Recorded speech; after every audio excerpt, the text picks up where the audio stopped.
اس کے بعد نواز شریف کبھی وزیر اعظم نہیں بن سکیں گے اور نون لیگ کبھی حکومت نہ بنا پائے گی۔ نواز شریف کے ساتھ باقاعدہ ہاتھ ہو گیا ہے۔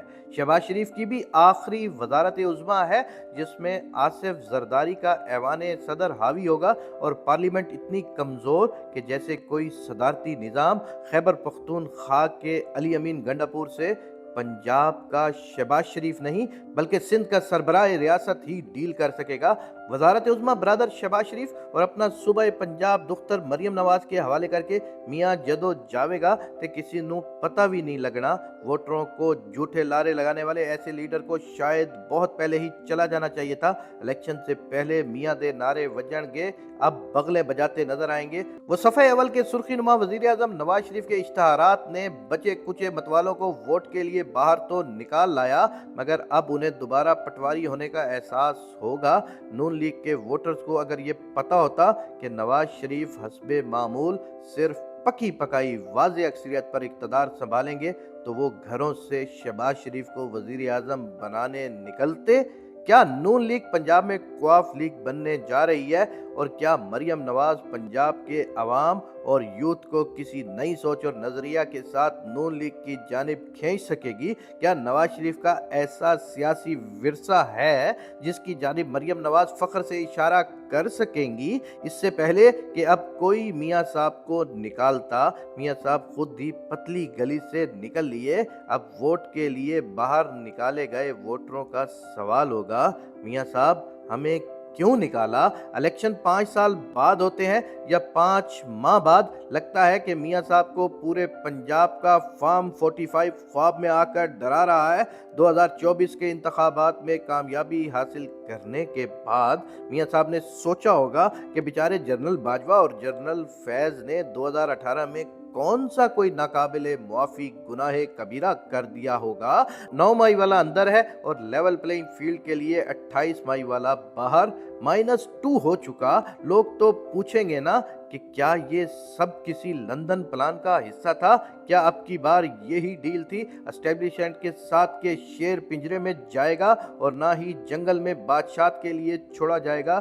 جیل اور اقتدار دونوں میں واپسی نہ ہوگی اور اس کے بدلے اس کی بیٹی کو وزارت اعلیٰ اور بھائی کو وزارت عظمیٰ کی نوکری پر رکھ لیا جائے گا۔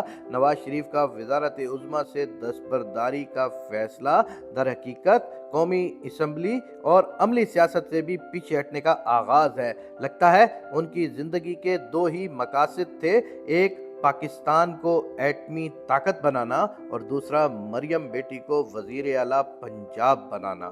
میاں صاحب کے سیاسی منظرنامے سے کھسکنے کی ایک اور وجہ یہ بھی ہے کہ میاں صاحب کے 2 انتخابی حلقوں میں نتائج ایسے مرتب کیے گئے کہ وہ ان کے گلے کی ہڈی بن گئے۔ اب ایسے نتائج کی بنیاد پر کوئی وزیر اعظم بنے اور عدالت اس کی انتخابی جیت کالعدم کر دے تو اس کی جماعت کا کیا بنے گا؟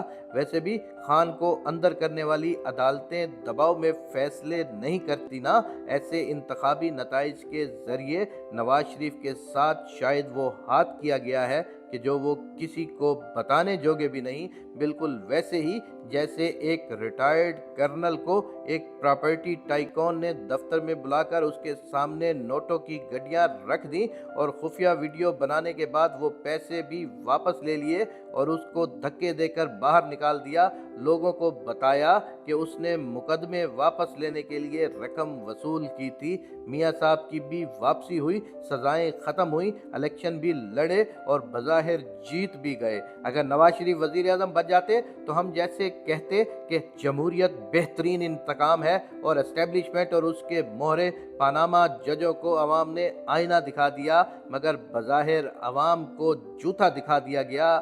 بہتر ہوتا میاں نواز شریف ایک دھواں دار تقریر کر کے اقتدار کی دوڑ سے دستبردار ہوتے، یوں خاموشی سے ایک ملزم یا مجرم کی طرح نہیں۔ میاں صاحب ہمیشہ سے ایک باپ ہی تھے، قومی لیڈر نہیں، اس لیے اس سے بھی بہت کم ہی چیز پر راضی ہو گئے، اس شرط پر کہ جس طرح میری بیٹی کو میری آنکھوں کے سامنے ہتھکڑی لگائی گئی تھی اسی طرح میری آنکھوں کے سامنے اس سے پنجاب کی پہلی خاتون وزیر اعلیٰ کا حلف بھی لیا جائے۔ ایک باپ اپنی بیٹی کی خوشیوں کے لیے کتنے خواب دیکھتا ہے، مگر ایسے لیڈر کی قوم جن ڈراؤنے خوابوں کے گھیرے میں ہوتی ہے اس کا اندازہ ایک ڈیلر کیسے کر سکتا ہے؟